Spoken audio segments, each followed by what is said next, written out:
Lucille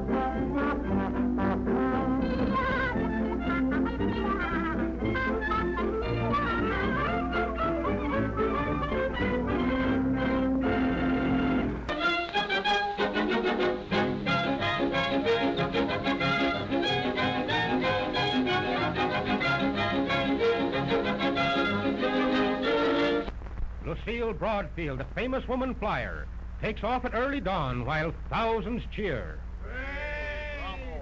What a flying sensation!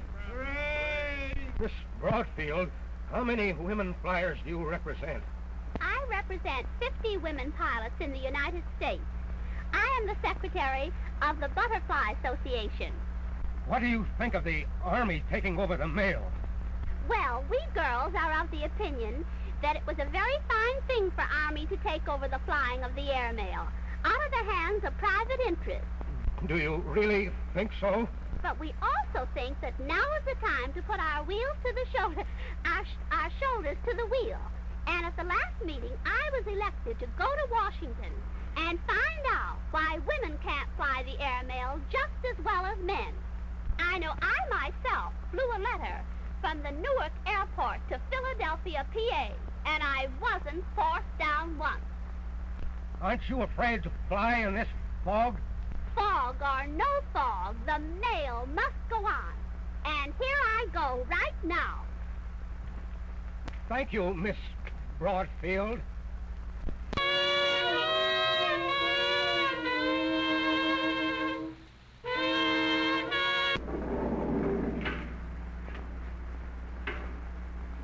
I regret extremely that I done lost the first church in a crap game. I wishes to deny the rumors that I was under the influence of rum when it happened. As a matter of fact, my stomach was out of order on account of that heavy sermon I preached. And I only took 2 small drams of corn liquor. And when I picked up the dice, I never had no idea that I was going to deprive my congregation of their church. But you all know what the dice is.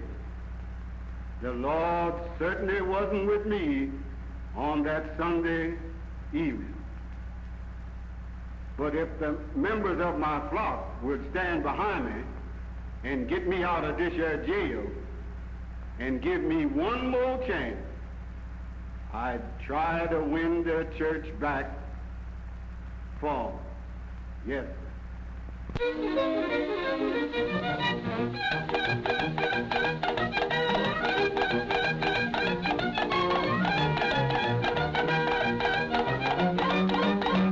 And there they go, folks, just a bunch of the boys in a big heel and toe contest, uphill and down dale, in the final grind of the outdoor Oregon walking meet. My, what big eyes you have, Grandma. And here comes in Bigfoot George, the winner. I'll see if I can get him over to the mic to say a few words for us. I'm glad I won, Mother. Walking is great exercise, but you gotta have form. I'll demonstrate. It ain't worth a thing if it ain't got that swing.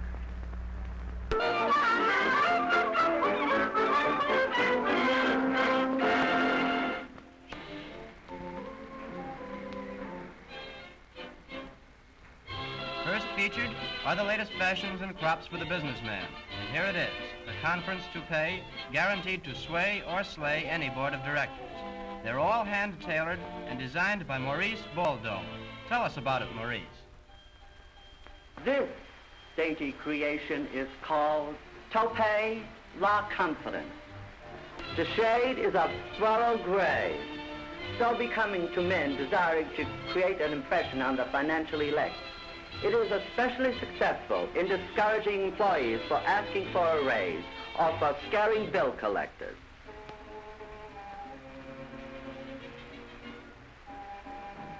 And this creation not only possesses masculine charm, but also a decided feminine lure. I call it secretaire.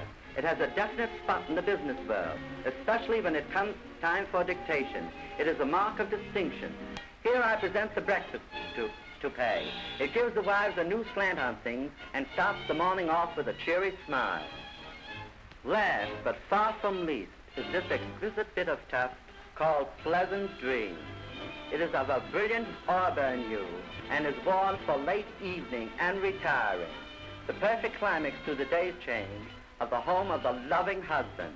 How can they help being interested when they never know what friend husband will look like the next morning?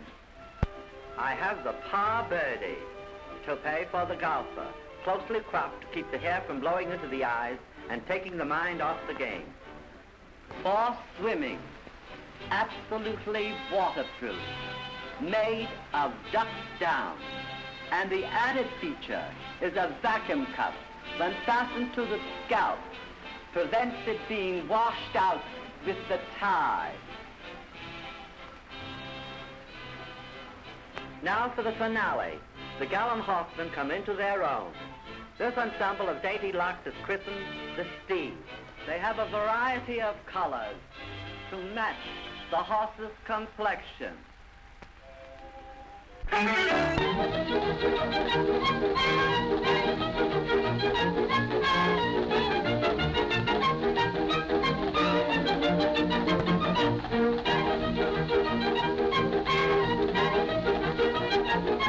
Miss Butterworth, will you tell us about the attempted robbery of your Pillingston? Well, goodness knows there isn't very much to say, except that last night I was sitting in my living room next to the filling station. I'd been out dancing at a few nightclubs the night before, and I was feeling a little groggy. But as I looked out my window, I noticed these two bozos acting very suspiciously. One of them started mooching around the cash register. So I says to him, "Listen, Mutt, scram away from that damper." Then I got up and walked right out to them. I didn't suspect anything wrong until one took a sock at me. I ducked and nailed him right on the button.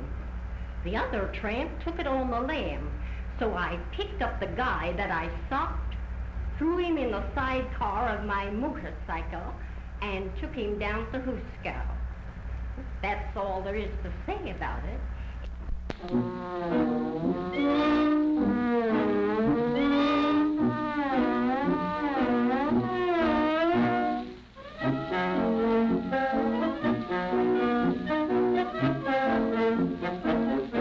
I'm here to talk to Mother about babies.